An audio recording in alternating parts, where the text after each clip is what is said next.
Hello friends, movies all অ্যাবাউটে আপনাদের স্বাগত। বিক্রম চ্যাটার্জি, সোহিনী সরকার অভিনীত অমর সঙ্গী মুভির টিজার ড্রপ করা হয়েছে। এটাকে কিন্তু আপনারা প্রসেনজিতের অমর সঙ্গী বলে ভুল করবেন না। যাই হোক, এক কথায় বললে টিজারটা কিন্তু বেশ ইন্টারেস্টিং। গল্প সম্পর্কে যদি বলি তো এখানে দেখা যাচ্ছে বিক্রম সোহিনী একে অপরের লাভ ইন্টারেস্ট।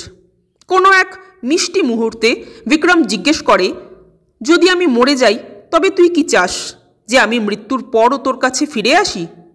তখন সোহিনী জিজ্ঞেস করে, আর আমি মরে গেলে? তখন বিক্রম বলে, আমার কাছে ফিরে আসিস।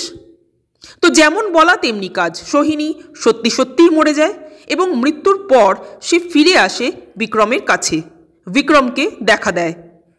তো এই অবধি টিজারটা দেখে মনে হতে পারে যে এটা একটা ওই নিজের ভালোবাসাকে হারিয়ে ফেলার দুঃখ টাইপ সিরিয়াস লাভ স্টোরি কাম ড্রামা, এরকমই কিছু একটা হতে চলেছে। কিন্তু তারপরই টিজারটা জাম্প করে একটা হালকা কমেডিতে।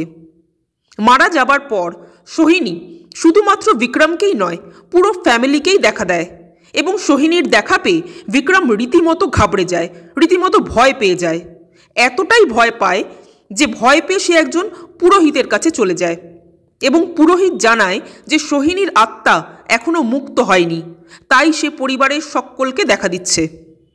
অর্থাৎ প্রেম ভালোবাসার টাইমে যে কথাগুলো আপসেই চলে আসে, যে আমরা একে অপরের জন্ম জন্মান্তরের, মৃত্যুর পরও তুমি আমার, এই ধরনের নিব্বানিব্বি টাইপ কথাগুলো সির্ফ কথার কথা হিসেবেই ঠিক আছে, কিন্তু সেটা যদি বাস্তবে ঘটতে শুরু করে তবে কিন্তু সেটা ভয়ঙ্কর। অর্থাৎ মৃত্যুর পরও তুমি আমার, এই কথাটা বলা যতটা সোজা, সত্যিই যদি মৃত্যুর পর এসে সে দেখা দেয় তবে কিন্তু সেটা ভয়াবহ। আর এই জিনিসটাই কিন্তু এখানে দেখানো হয়েছে। এবার সোহিনী সত্যি সত্যিই ভূত হয়ে বিক্রমের জীবনেই কি থেকে যাবে, নাকি ফাইনালি দুজনের বিচ্ছেদ হবে, সেটা জানতে গেলে কিন্তু আমাদের মুভিটা দেখতে হবে। টিজার লেভেলে এটা কিন্তু একটা বেশ মিষ্টি উপস্থাপনা। বিক্রম সোহিনীর জুটিটা বেশ ভালো লাগলো। প্রথম দিকে বিক্রম সোহিনীর প্রেমের দৃশ্যগুলো দেখতে কিন্তু ভালো লাগছিল। সেখানে সিনেমাটোগ্রাফির কাজ দারুণ হয়েছে। বিক্রমের প্রত্যেকটা এক্সপ্রেশন কিন্তু খুব ভালো ওয়ার্ক করছে।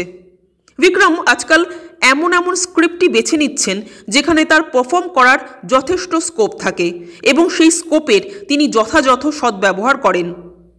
টিজারটা বেশ ভালো লাগলো। ট্রেলার দেখার অপেক্ষায় রইলাম। ট্রেলার দেখার আগ্রহ কিন্তু আরও বেড়ে গেল।